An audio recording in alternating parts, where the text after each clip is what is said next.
అంటే ఇప్పుడు that is the second phase. Trend చూస్తుంటే హీరోలకు తప్ప ఇండస్ట్రీలో చాలా మంది క్యారెక్టర్ ఆర్టిస్టులకు కూడా అవకాశాలు లేని పరిస్థితి. ఈవెన్ చాలా పాపులర్ ఆర్టిస్టులకు కూడా మొత్తం బడ్జెట్ అంతా రెమ్యునరేషన్ పరంగా హీరోలో తీసుకుంటున్నారు. ఒక కాన్సెప్ట్ అనేది పెరిగిపోయింది. చాలా మంది పాపులర్ ఆర్టిస్టులకు కూడా అవకాశాలు లేవనేది నడుస్తుంది. ఇప్పుడు అంటే ఈ క్రమంలో కొత్త వాళ్ళకి అవకాశాలు ఇచ్చేవాళ్ళు కూడా లేరు.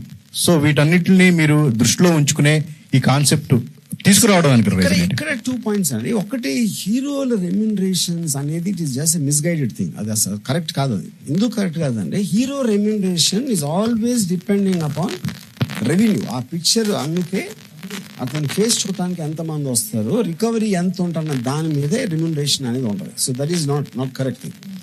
ఇంకోటి, అవకాశాలు లేవు అంటే నా పాయింట్, ఇన్ని సినిమాలు వారానికి 4-5 వస్తూ ఉంటాయి, చిన్న పెద్ద వాట్ ఎవర్ ఇట్ ఈస్. అందరికీ ఉన్నాయి, అవకాశాలు లేవని కాదు.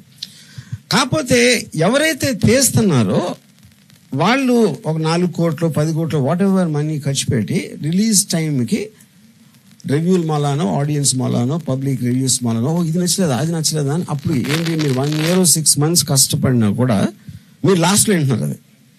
యూనో, సో అప్పుడు అది దాన్ని కట్ చేయడానికి నా మెయిన్ పాయింట్. ఎప్పుడైతే నేను వాళ్ళని ఇన్వాల్వ్ చేస్తానో, ఎవరైతే చూడటానికి వస్తున్నారో వాళ్ళు తిట్టుకోలేరు కదా.